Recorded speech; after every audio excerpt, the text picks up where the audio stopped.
বর্তমান প্রেক্ষাপটে এমন একটা পরিস্থিতি হয়ে দাঁড়াইছে, দেখেন একটা বাড়িওয়ালা একটা মিস্ত্রি একটা কন্ট্রাক্টরের কাজ দেয়, কিন্তু তার কাজের কোয়ালিটি ভালো করার জন্য ভালো একটা কন্ট্রাক্টরের কাজ দেয়। এখন ভালো কন্ট্রাক্টর কিন্তু সেই কাজটা করায় তার ভালো ভালো অভিজ্ঞ সম্পূর্ণ মিস্ত্রি দিয়ে। এখন সেই মিস্ত্রিগুলো যদি ভুল করে তাহলে সেটার দায় কিন্তু একমাত্র কন্ট্রাক্টরের উপরই পড়ে। সেই দায় কিন্তু কন্ট্রাক্টর প্লাস বাড়িওয়ালার উপর পড়ে। কেমন বাড়িওয়ালার উপর পড়ে? এই যে দেখেন, এখানে অতিরিক্ত ফিটিংস খাওয়ানো হয়েছে। এখানে দেখতেছেন অতিরিক্ত ফিটিংসগুলো যেমন খাওয়ানো বাড়িওয়ালার ক্ষতি, এবং এই অতিরিক্ত ফিটিংসগুলো ফিটিং করতে কিন্তু কন্ট্রাক্টরের ক্ষতি। কন্ট্রাক্টরের ক্ষতি, সময় বেশি লাগে, এই ফিটিংসগুলো দেখতে খারাপ দেখা যায়, এবং কিছু পয়েন্ট আঁকা বাঁকা, দেখতে অসুন্দর, এইসব কাজগুলা। এই যে দেখেন অপ্রয়োজনীয় দুইটা পয়েন্ট, এখানে কোনো প্রয়োজন ছিল না দুইটা পয়েন্ট দেওয়ার। এই যে ছোটোখাটো কিছু ভুল কিন্তু এক সময় বড় আকারে ভুল হয়ে দাঁড়ায়।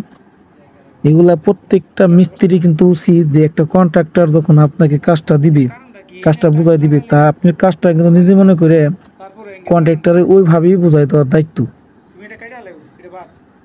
তা না করে কাজটা যদি ভুল করে কাজটা নষ্ট করে ফেলেন, তাহলে কিন্তু যেমন কন্ট্রাক্টরের সময় ব্যয় হয়, তেমন বাড়িওয়ালার কিন্তু সামান নষ্ট হয়। তো একটা কথা, যে আপনি মিস্ত্রি আজকে, মিস্ত্রি আগামী দিন কিন্তু কন্ট্রাক্টর হবেন, এরকম কিন্তু আপনিও পড়তে পারেন। তখন কিন্তু আপনার এসে বেশি সমস্যা হইতে পারে। আপনি চেষ্টা করবেন আপনার কাজটা নিজের মতো করে, নিজের কাজ মনে করে কাজটা সুন্দর যেভাবে হয় সেই কাজটা সুন্দরভাবে ডেলিভারি দেওয়ার।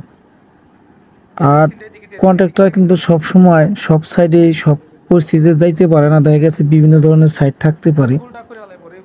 হয়তো যখন আপনার সাইডে গেছে তখন দেখেন আপনি কাজটা ভুল করছেন, আর সেই ভুলের খেসারত যেমন বাড়িওয়ালা দিবে সামানে, আর কন্ট্রাক্টর দিবে কি তার শ্রমে।